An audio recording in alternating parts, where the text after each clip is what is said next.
Alhamdulillah, alhamdulillahirabbil alamin alladzi khalaqa al-laila wan-nahara wa khalaqa an-nujuma wasyamsa wal-qamara dzalika taqdirul 'azizul ghafar. Asyhadu an la ilaha illallah al-'aliyyul akbar wa asyhadu anna Muhammadan nabiyyullah mab'utsun ila syafil bashar. Shalawatullah wa salamuhu ala rasulil muhtar wa ala alihi ahya wa man salaka tariqahu ila yaumil mahsyar.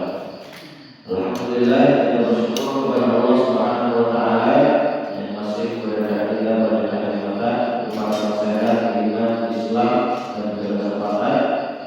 Alhamdulillah, dengan kesempatan dari Allah Subhanahu wa taala kita bisa hadir di sini setelah melaksanakan sholat subuh ditandai dengan sholat berdiri. Tapi sholat orang ibu aktif bu.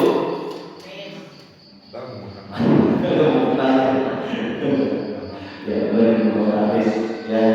Mudah-mudahan kehadiran kita di sini kita lihat untuk ilmu, menghadiri majelis ilmu, walaupun artis ya bisa mendapat ridho dari Allah Subhanahu wa taala, memberikan keberkahan untuk kita semuanya dan ketakwaan kita semakin meningkat kepada Allah Subhanahu wa taala. Salam dan salam kepada Nabi Muhammad sallallahu alaihi wasallam, kepada para keluarganya, para sahabatnya, serta orang-orang yang senantiasa mengikuti jalannya di akhir zaman. Alhamdulillah, kita sudah masuk di awal bulan Muharram. Sekarang ya? Ya, hari ini. Jadi ini menjadi motivasi untuk kita semuanya semakin semangat untuk beribadah kepada Allah Subhanahu wa taala. Karena bahkan bulan Muharram ini satu-satunya bulan yang disebut sebagai Syahrullah, yang mana disebutkan dalam sebuah hadis, afdhalus shiyam ba'da Ramadan Syahrullahil Haram. Jadi sebaik-baiknya puasa setelah puasa Ramadan itu adalah pada Syahrullah. Syahrullah-nya apa? Yaitu adalah bulan Muharram.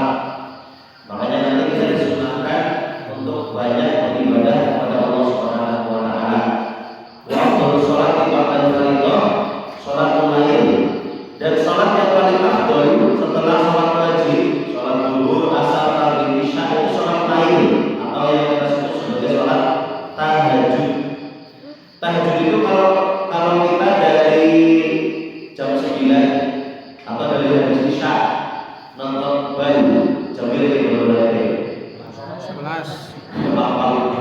11. Terus lanjut nonton lorok jam lorok ya.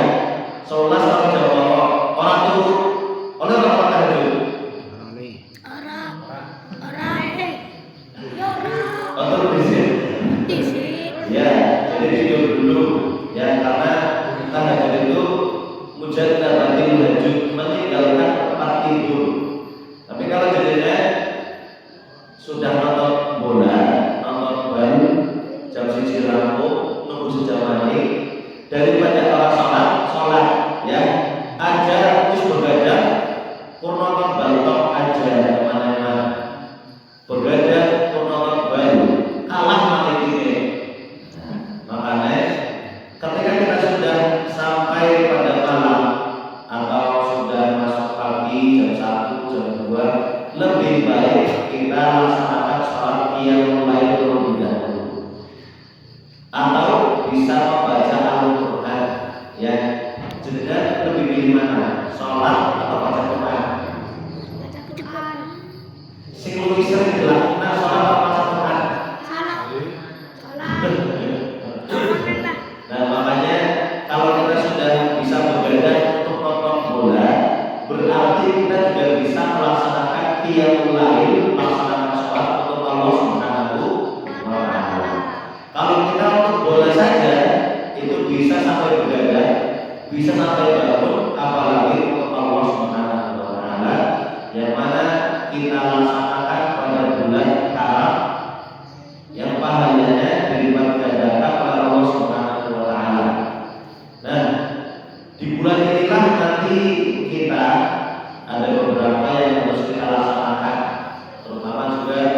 ilmu, karena ilmu itu penting.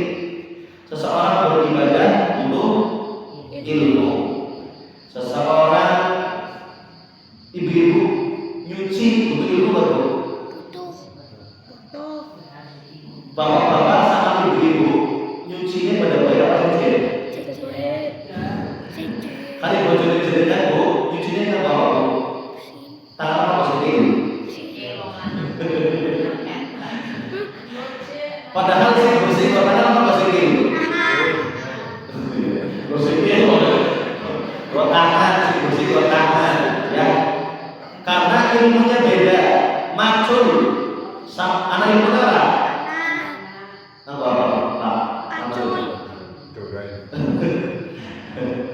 Si orang biasa macul, nembe pirang-pirang bawa macam biasanya, ya. Semua yang kita laksanakan, nyuci, masak juga butuh ilmu. Seseorang yang tidak bisa masak dikasih daging sapi itu kan ada? Enak. Orang nggak bisa masak dikasih daging sapi, masakannya enak apa nggak enak? Nggak enak. Tapi orang yang bisa masak dinai gendong itu genjer ya. Nah, apa dinai selada ya? Gendong apa selada? Enak apa apa? Makanya ilmu itu mempengaruhi dari apa yang kita laksanakan, terutama pada masalah ibadah kita kepada Allah Subhanahu wa Ta'ala. Agar mengharap kita, bulan mengharap kita di tahun baru Islam itu bisa beribadah dan bisa lebih bagus, maksimal, maka kita menuntut ilmu agar ibadah yang kita kerjakan sesuai dengan syariat yang sudah ditentukan oleh Allah Subhanahu wa Ta'ala. Karena ada beberapa amalan karena itu kebiasaan. Ada mohon maaf puasa awal harus puasa, maka tidak ada keharusan, ya. Yang sunnah mengakad itu pada tanggal 10 Muharram, berarti kali bulan ini tidak apa ya? Tidak Rebo ya? Iya, tidak Rebo. Karena sekarang tanggal 1, kalau nggak Selasa Rebo berarti, ya. Jadi kita disunahkan puasa itu pada Yaumi Asyura, karena pada hari itu yukaffiru sanatal madiyah. Kita disunahkan puasa pada tanggal 10 di bulan Muharram, yang mana kita sering ngomong kalau di Jawa bulan Syuro, puasa Asyura atau puasa Syuro. Yang kemudian puasa Syuro itu disebutkan ketika Nabi memerintahkan puasa Syuro kepada para sahabat. Lalu para sahabat berkata, "Hadzal yawm yu'adhimul yahud." Pada tanggal 10 itu adalah hari yang diaturkan oleh orang-orang Yahudi. Kenapa? Karena memperingati dulu kemenangannya Nabi Musa atas Fir'aun, yaitu Bani Israil. Kemudian setelah itu supaya berbeda, maka idza ja'alul bil apabila nanti tahun depan datang, Nabi memerintahkan untuk berpuasa.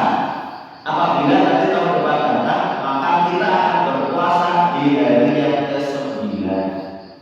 Jadi kita disunahkan berpuasa tanggal berapa? 10. Cuma untuk membedakan kita dengan Yahudi, kita tambah 1 hari pada tasu'anya, atau bahasa Arabnya tis'ah. Nah, jadi harinya hari tasu'ah pada hari ke-9 Muharram. Jadi puasanya tidak hanya tanggal 10, tapi juga tanggal 9 dan 10. Kalau kita nggak kuat ya tanggal 10, tapi bagusnya supaya tidak menyerupai orang-orang Yahudi, supaya kita menyelisih mereka, maka kita puasanya tanggal 9 dan 10. Sebelum itu di musola ini, di masjid ini, sebelum itu nanti tanggal 8 misalnya takmir apa? Nah, takmir sudah mengumumkan besok puasa hari Tasu'a dan Asyura, mengumumkan kepada jamaah supaya bersama-sama melaksanakan puasa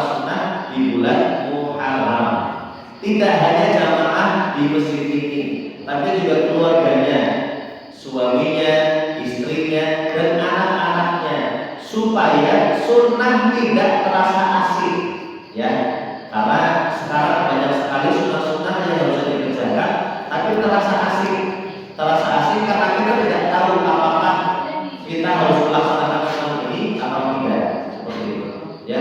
Jadi kita pada bulan Muharram itu dianjurkan memperbanyak ibadah. Salah satunya adalah berpuasa. Ada berapa saja? 9 dan 10 yukaffiru sanatal madiyah. Karena puasa pada hari ini, puasa pada tanggal 10 di Muharram, di bulan Muharram itu menghapuskan dosa sebelumnya, ya. Yang kemudian pada bulan Muharram tidak hanya kita dianjurkan untuk berpuasa, tapi kita dianjurkan untuk memperbanyak ibadah yang lain. Contohnya sholat atau zikir. Yang sering kita tinggalkan sekarang itu zikir. Bersolat, nemberong menit langsung metu. Biasanya apa? Bersolat, nemberong menit langsung metu. Lalu apa? Sederhana. Kudilan. Kalau zaman dunia itu wong bersolat dikira masih suwe. Karena 10 menit lah ya, karena 10 menit. Saiki 2 menit wis metu.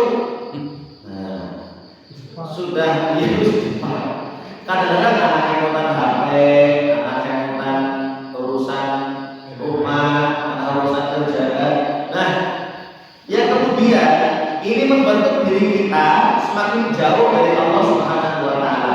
Padahal Allah sudah memerintahkan kepada kita, "Fadhkuruni adhkurkum washkuruni wa la takfurun." Ketika kita ingat sama Allah, maka Allah akan ingat kepada kita. Ketika kita mengingat Allah, ketika kita menyebut cinta kepada Allah, maka Allah juga akan cinta kepada kita. Terus ketika kita meninggalkan zikir, tidak ingat kepada Allah, bagaimana kita akan dekat dengan Allah Subhanahu wa taala? Yang kemudian nanti muncullah generasi yang lebih buruk dari kita, lebih malas dari kita. Kalau ada orang tua malas zikir, anaknya malas apa rajin? Tadi mau boleh ngomong zikir apa orang? Orang tua kalau itu ngomong tapi orang zikir, ya. Karena anak ya alu nama tafalun walayat alu nama takulun. Anak itu lebih bisa melaksanakan apa yang kita kerjakan daripada melaksanakan apa yang kita ucapkan, ya.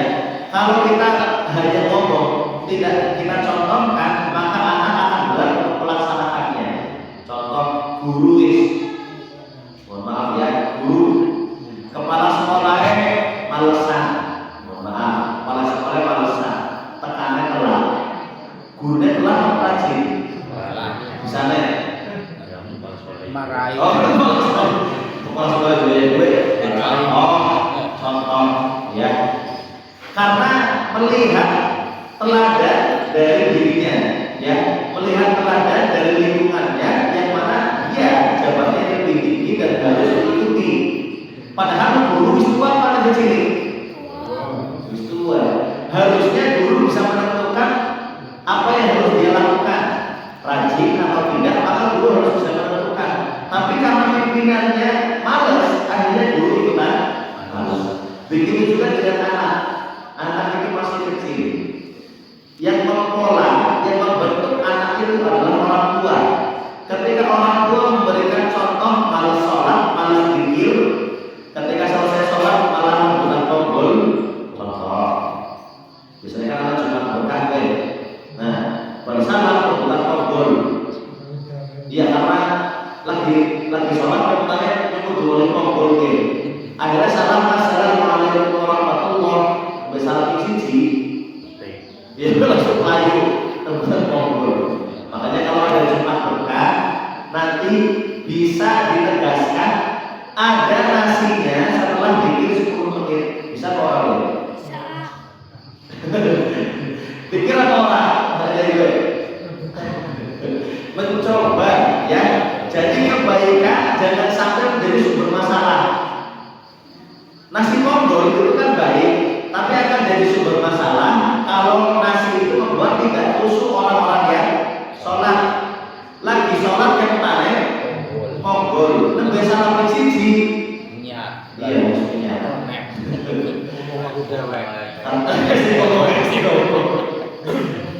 Karena apa? Karena dia berusaha untuk konggol, apalagi manene konggol bilang lorong kurang lah. Akhirnya dia berarti di depan harus lebih cepat lagi supaya dapatnya banyak. Ya. Makanya nanti suatu kebaikan harus bernilai kebaikan. Ya, dengan apa? Dengan kita menegaskan ketika ada nasi konggol setelah dilaksanakan zikir 5 menit atau 10 menit. Seenggaknya dengan nasi itu orang-orang sudah berzikir. Atau dengan nasi itu kita bersama-sama, makan bersama, ngobrol bersama, supaya muncul banyak kebaikan di dalam obrolan kita. Dikira kumpul.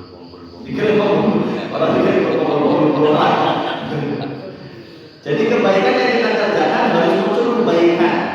Ngaji yang kita kerjakan harus muncul ketakwaan. Sholat yang kita kerjakan harus muncul ketakwaan. Setelah selesai sholat, takwanya meningkat atau menurun?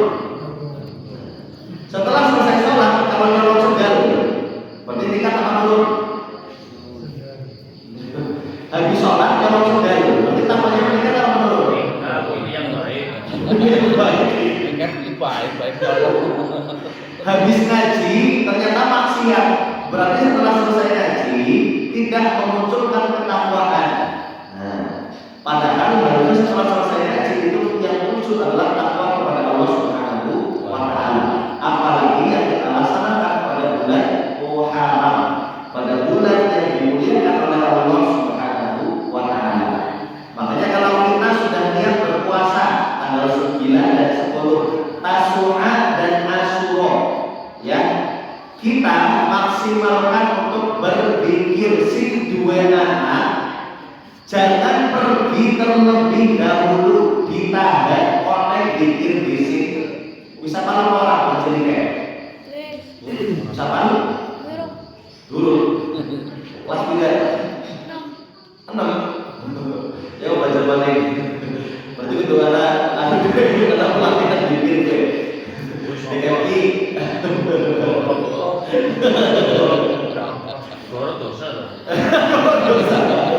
guru DP langsung ngomongin ya. Jadi zikir itu harus dikuatkan kepada anak-anak kita, karena yang membentuk anak itu orang tua.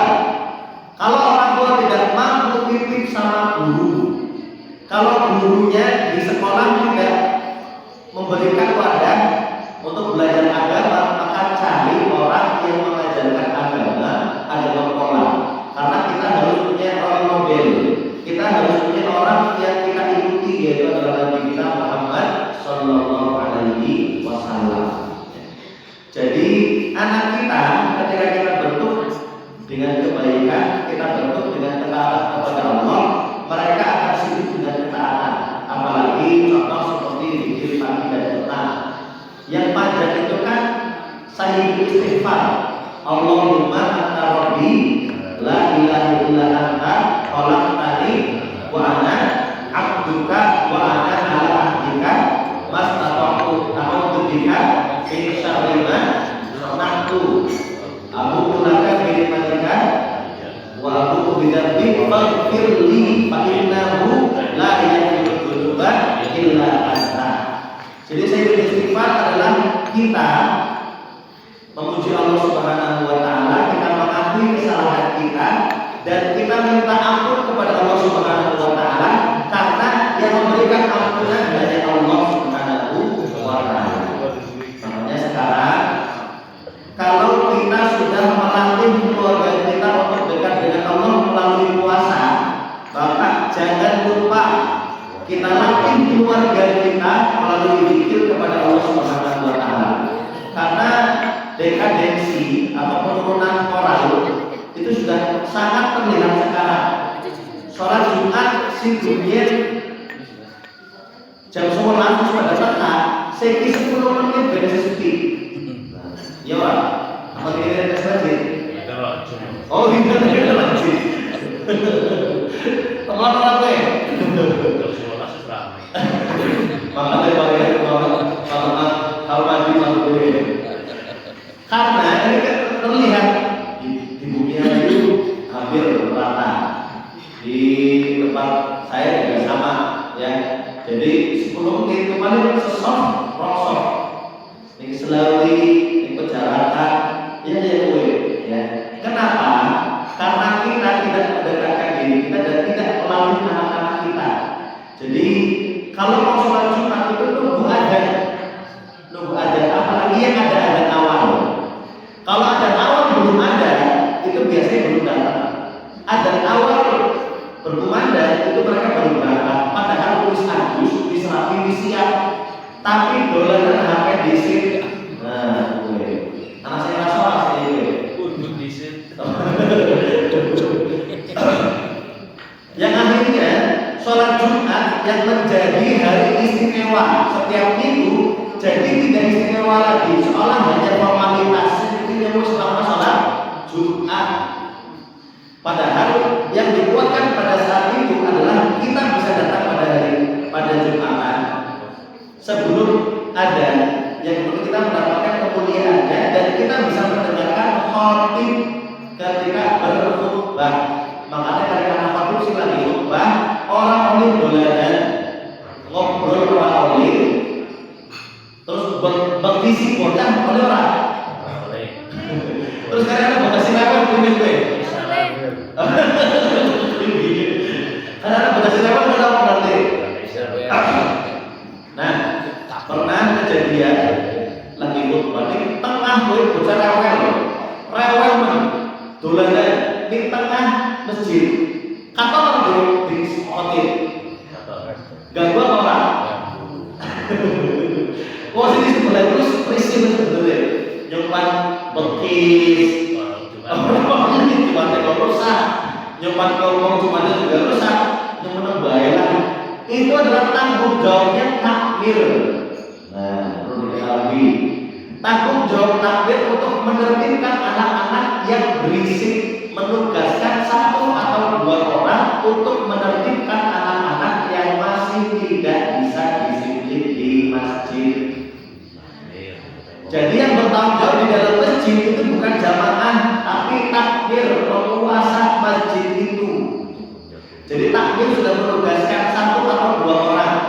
Takbir menugaskan 1-2 orang tertib aman daripada membiarkan semuanya dibiarkan mendengarkan khotib tapi tidak aman. Di pojok kanan berisik, di tengah berisik, nah berisik kabeh. Akhirnya tidak muncul kerusuhan dan khutbah. Khotib ketika menjelaskan, ketika memaparkan khutbahnya tidak banyak yang mendengar, lebih dengar berisiknya bocah daripada khutbah khotib.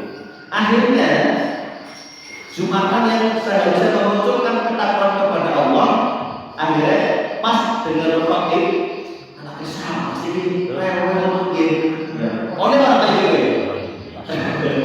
Padahal di dalam kita melaksanakan sholat Jumat itu kita biasanya sering dengar usikum wa nafsi bitaqwallah, ada wasiat takwa kepada Allah.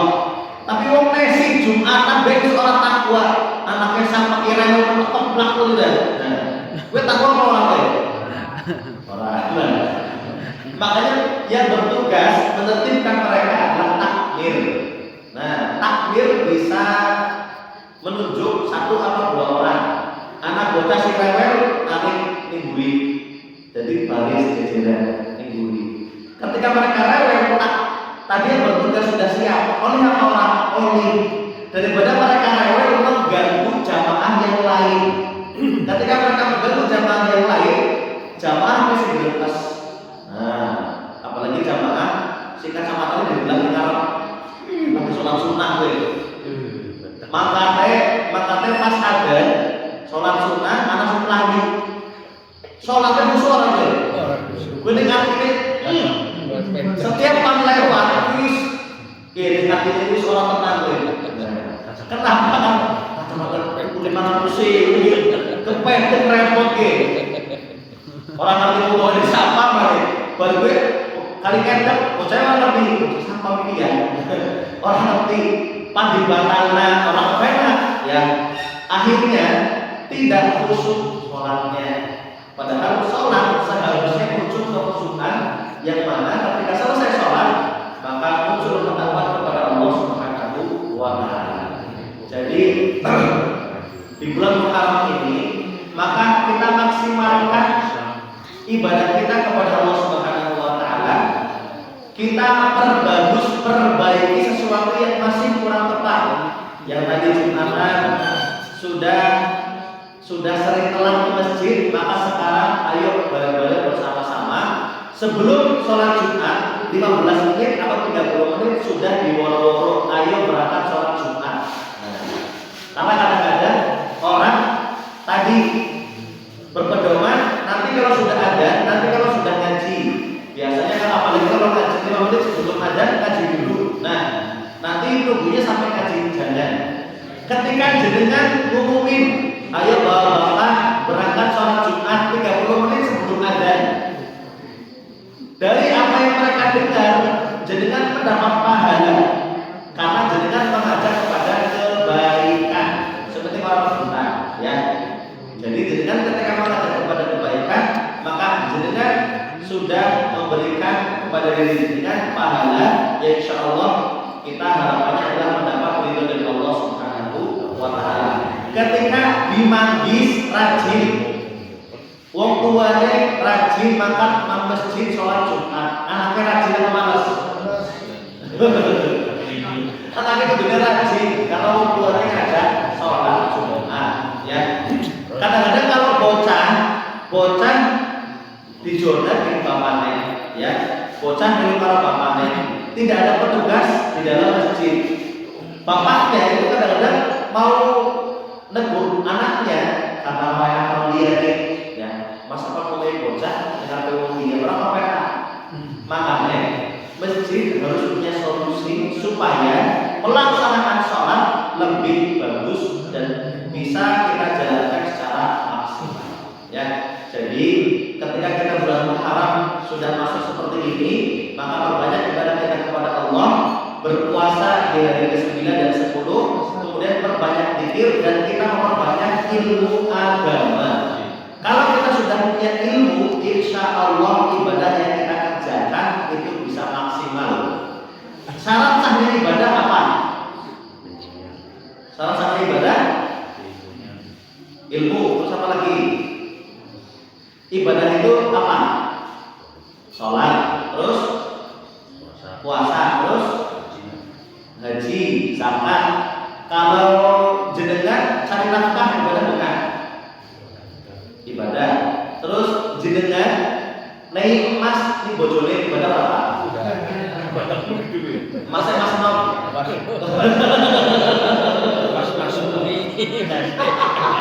Masuri.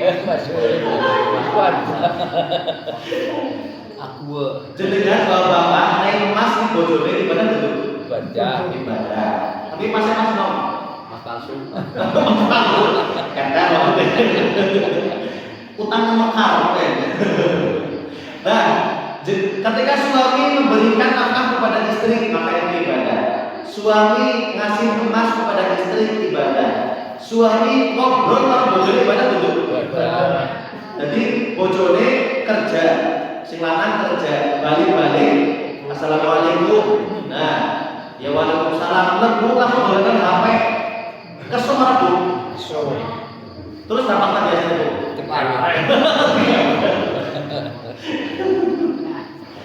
Jadi suami ketika dia niatnya adalah ibadah, maka masuk langsung yang disapa adalah istrinya dan ngobrol sama istrinya. Aja menunggu dolanan HP, wis bojone nunggu sing lanang langsung dolanan HP.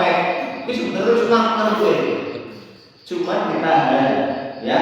Lah bojone kasih kesel iki. Setelah dolanan HP turu, lebih kesel gue. Wis nunggu pengen ngobrol ora sida-sida. Bar turu langsung kadus, apa bar turu langsung ngopi karo kancane lah harus repot.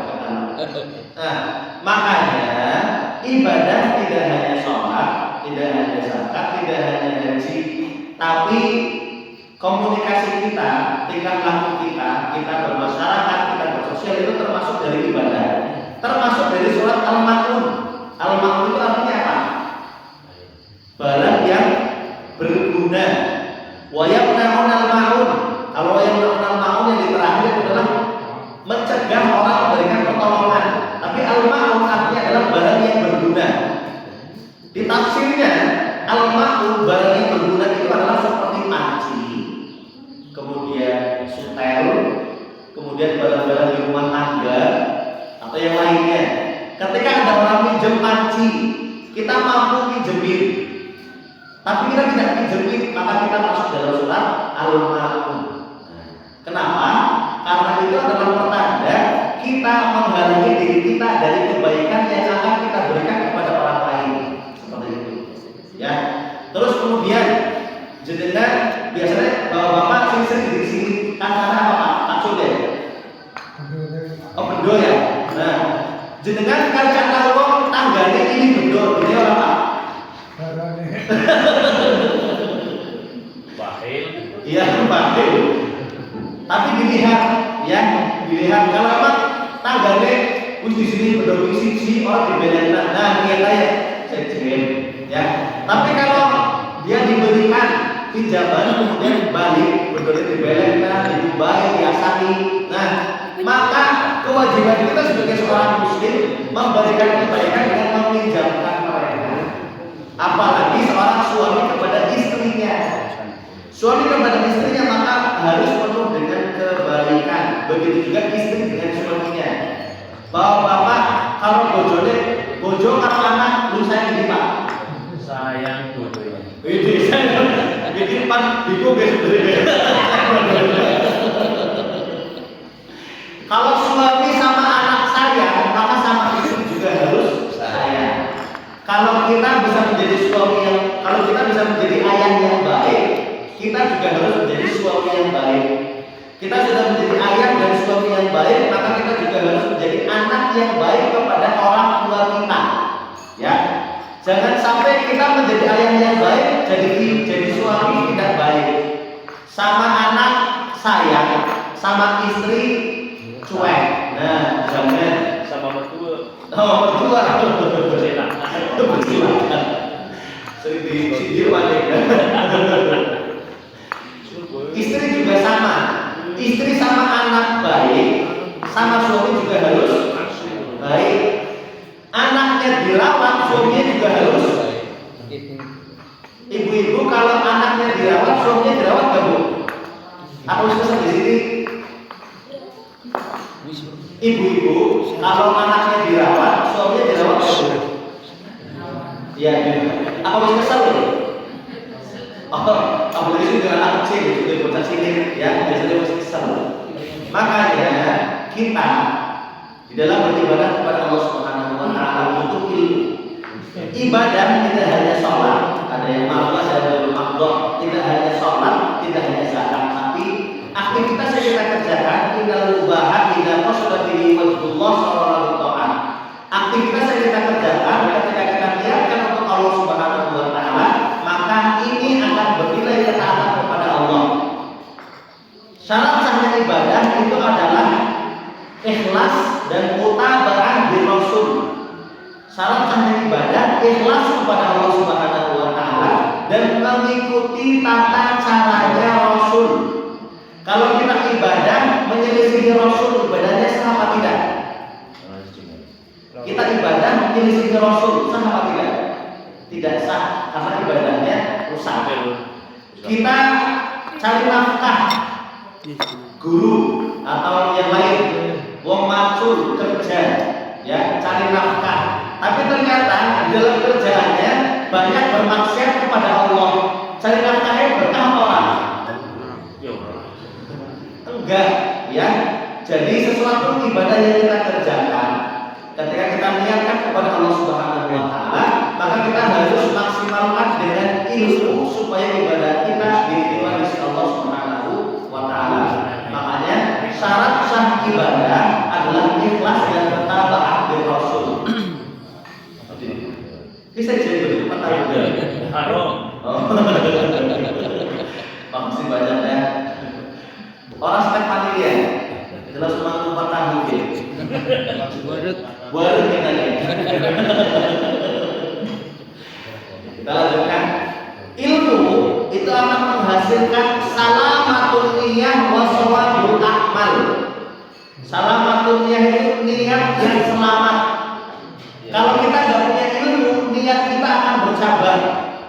Sholat, kalau kita nggak punya ilmu, mungkin bener tapi kebenaran. Ya orang sholat nggak pakai ilmu. Allahu Akbar, rukunnya bener, sujudnya bener, tapi bener apa kebenaran? Bener, karena nggak punya ilmu.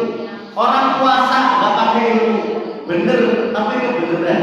Tapi kalau orang punya ilmu, maka dia akan menghasilkan salamatun niyah, niat yang selamat agar ibadahnya diterima oleh Allah Subhanahu wa Ta'ala. Sholat ada syarat sahnya. Syarat sahnya sholat apa saja? Beli. Terus apa nih? Menghadap kiblat.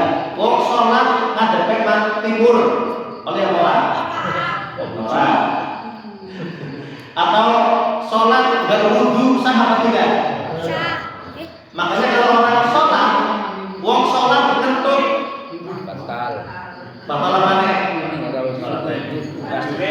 Sholat apa wudu? Wudu sih batal ya. Sholat itu apa batal? Karena syarat sahnya sholat adalah wudu. Jadi Allah Akbar kentut ya. Sing batal itu sholat tapi wudu karena wudu batal sholatnya itu batal. Tapi kalau orang tidak tahu ilmunya, nanti orang sholat bajunya habis terkena, mohon maaf, kotoran cecak. Kotoran cecak najis orang. Kotoran ayam. Jenengan pernah makan usus? Sering. Pernah makan sate usus? Pernah makan sate usus ananas kesewa? Pernah makan usus yang ananas kesewa? Pernah orang? Takut. Sore kayak. Sate usus pernah ananas kesewa? Iya, bener rasa. Pernah ya, tapi apa? Jadinya seperti apa? Dari prai. Nah, mohon maaf, itu adalah sedikit dari sisa kotoran. Cuman kembalinya bersih. Tapi di mana orang? Sore dongkok. Sore dongkok. Beda rasa gue. Karena sesuatu yang dihasilkan dari sesuatu yang halal, maka dia menyebutkan dia tidak najis, tapi harus dibersihkan. Karena dulu Nabi pernah sholat di kandang kambing. Karena kotoran kambing itu disebutkan tidak najis, karena kambing halal apa haram? Halal. Cuman harus dibersihkan. Terus jenengan kali diwet lulus ning rambut, Allah Akbar dia sholat ning rambut baik aja. Nabi itu memberikan contoh bahwasanya boleh. Cuman jenengan ada sholat kono juga kotor mabuk, dus. Maksudnya sesuatu yang dikeluarkan dari yang halal, maka dia tidak najis tapi harus dibersihkan. Ada yang menyebutkan najis, ada yang menyebutkan tidak najis. Karena sesuatu yang halal itu tidak najis. Mohon maaf, kerbau halal apa tidak? Halal. Berarti kotoran kerbau bukan halal, maksudnya bukan halal. Tapi kalau jenengan kena kotoran kerbau aja dijolna, iya dibersihin, dikumbah, ya. Beda dengan kotoran cicak. Jenengan peci nih, biasanya peci nih bisa kena cicak tuh. Cicak halal apa haram? Anak pernah makan cicak? Cicak itu tidak bisa dimakan, makanya kotorannya haram, kotorannya najis, ya. Jadi kalau jenengan terkena kotoran cicak maka harus dibersihkan. Orang perlu dikumbah. Sing anak mikele mesti dibersihkan.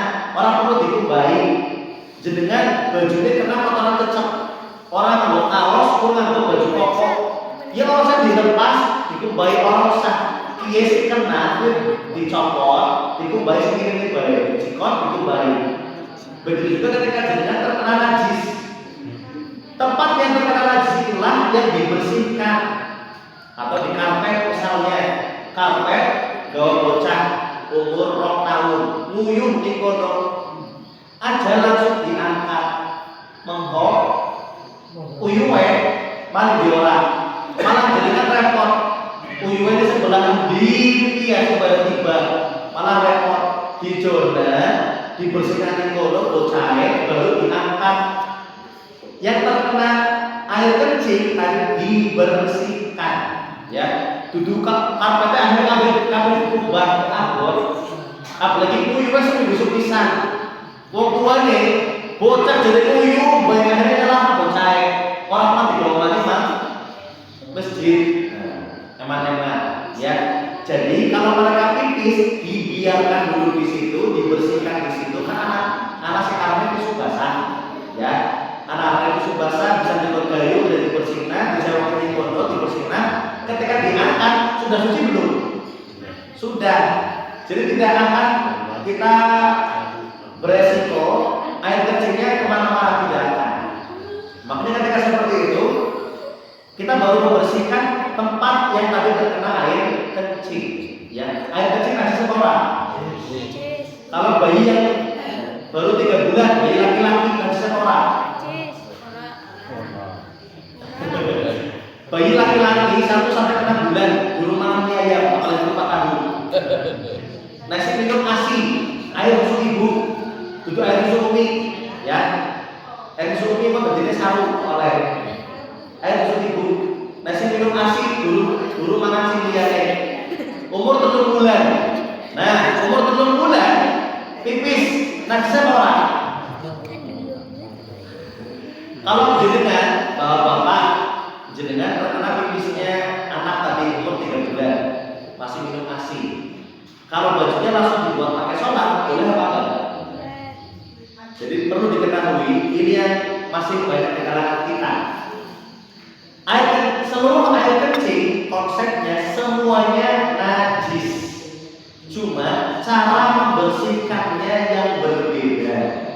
Bayi laki-laki yang masih belum 6 bulan ya, masih 3 bulan misalnya. Cara membersihkannya kalau kita terkena pipisnya dipercik. Nah, sudah dipercik maka kita sudah suci. Sholat boleh, langsung sholat boleh, ya, karena baju sudah suci. Ibu-ibu ngangkat anaknya sudah pakai mukena, tapi dipipisi dengan anaknya umur 3 bulan, maka tidak perlu dilepas, tidak perlu ganti, tinggal diperciki pakai air. Tidak perlu dicuci, tinggal dipercik. Tapi kali wis mangan gedang, wis mangan bodin, ya jengkol. Kata begitu, Bo. Kalau sudah makan diisi selain ASI, maka dia harus dicuci. Ya. Jadi kaidahnya seluruh air kencing itu najis, cuma cara membersihkannya yang berbeda. Makanya pelaksanaan ibadah itu membutuhkan ilmu agar apa yang kita laksanakan shawabul akmal, agar apa yang kita laksanakan benar, tidak salah. Apalagi kita tahu kalau di kamar mandi kita mohon maaf buang air besar, boleh nggak menghadap kiblat? Bisa ngerolling. Terus anak-anak kamar mandi terus menghadap kiblat, kita gimana? Serong? Angin orang lain. Buang air besar sambil serong, angin apa orang? Disebutkan bahwasanya Nabi memerintahkan kita fala tastabbilul kiblat. Kalau kita buang air kecil atau buang air besar, jangan menghadap kiblat. Wala tastadbiruha, dan jangan membelakangi kiblat. Madhab kiblat ora boleh, membelakangi kiblat juga tidak boleh. Kalau kidul. Nah, di hadis dilanjutkan sarriku au gharibu, menghadaplah ke timur atau menghadaplah ke barat.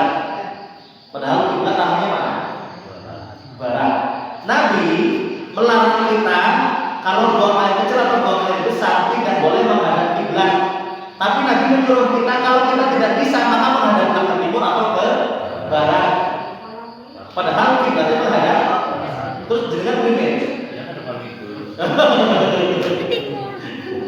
Nabi sudah memerintahkan sarbiku atau boliku menghadap ke timur atau ke barat. Kenapa seperti ini? Kalau orang kita memahami hadis hanya dari lafaznya, oh berarti oli kan menghadap barat atau timur masih oli di Nabi. Karena Nabi pada saat itu berada di Madinah, yang mana kiblatnya bukan barat dan timur, tapi selatan dan selatan dan utara. Jadi kalau kita mau bikin kamar mandi, musola kamar mandi, maka jangan menghadap ke kiblat. Tapi kalau kamar mandi sudah menghadap kiblat di kawasan serong, bukan metune mari dinding sesuai aja dengan bentuk kamar mandi. Cuma kalau jangan bikin kamar mandi baru, jangan menghadap kiblat atau membelakangi kiblat, menghadaplah selatan atau utara. Kenapa Nabi menyuruh sarriku al-ghalibu timur atau barat? Karena pada saat itu Nabi ngomongnya di Madinah. Kali di Madinah kiblatnya barat atau timur? Selatan. Ya, selatan dan utara. Beda dengan Indonesia. Ya, beda dengan Indonesia yang kiblatnya barat dan timur. Oleh sebab itu, untuk memaksimalkan bulan Muharram kita agar kita memperbanyak amal ibadah kita kepada Allah Subhanahu wa taala, perbanyak ilmu agama agar ibadah yang kita kerjakan, aktivitas yang kita kerjakan sesuai dengan syariat yang ditetapkan oleh Allah Subhanahu wa taala.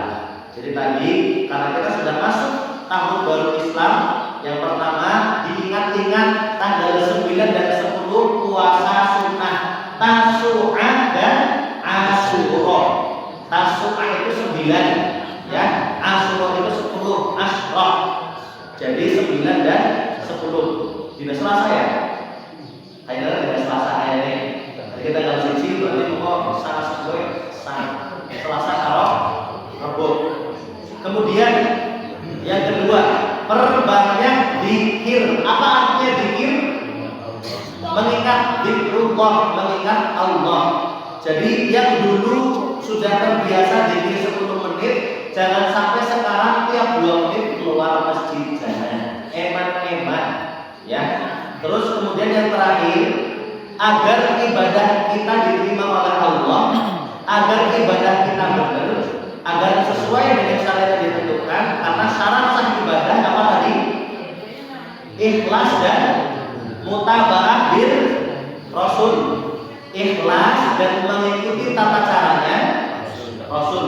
Saya ulangi, syarat sahnya ibadah apa? Ikhlas dan mengikuti caranya Rasul. Ya, ketika kita sudah seperti ini, membutuhkan ilmu agar ibadah kita sesuai dengan yang diajarkan oleh Rasul. Jadi bapak-bapak kerja ibadah, bapak-bapak ngobrol karo kancane ibadah, ibu-ibu masak ibadah, layani bojone ibadah, didik anaknya ibadah, ya. Dan jangan lupa ketika kita nanti membangun keluarga, kita juga membangun masyarakat yang robbani supaya dekat dengan Allah Subhanahu wa taala. Pertama dimulai dari sholat Jumat. Hari sholat Jumat yang rajin, insya Allah mengikuti, ya. Sebelum sholat Jumat nanti bisa disetel sholat Al-Kahfi. Ora sah akeh-akeh 10 atau 20 ayat cukup. Nah, kemudian yang bertanggung jawab menegur anak-anak siapa? Takbir. Iya, takbir. Dia takbir ya. Jadi kita harus seluruh personil takbir, orang untuk personil takbir. Wong loro be cukup.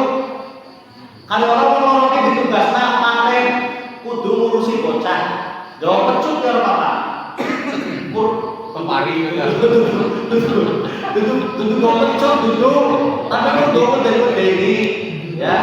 Jadi kalian bocah wis siap pecut tapi kudu dipecut ya, kudu ditempel mau. Jadi jadi supaya anaknya tertib. Kalau sudah tertib, masjidnya aman, bisa lebih tumakninah dan membangun kekhusyukan kepada Allah Subhanahu wa taala. Apalagi ketika mendengar khatib sedang berkhutbah. Kayak gitu, ya. Jadi mudah-mudahan di bulan Ramadan ini kita bisa maksimal dalam ibadah kepada Allah, diberikan kemudahan untuk meningkatkan ketakwaan kepada Allah Subhanahu wa taala, dan anak-anak kita bisa menjadi generasi penerus yang baik, dan mereka selalu berpegang teguh dengan Al-Qur'an dan diberikan keberkahan dunia dan akhirat. Mungkin itu saja dapat saya sampaikan. Mudah-mudahan bermanfaat. Nanti jenengan bisa membaca di rumah. Ada surat apa yang kemarin? Surat apa kemarin terakhir? Kelalaian ya? Roh bina kelalaian apalagi sebulan. Ya, surat apa ya terakhir? Al-Maun. Al-Maun. Ya, ingat-ingat Al-Maun itu artinya barang yang berguna.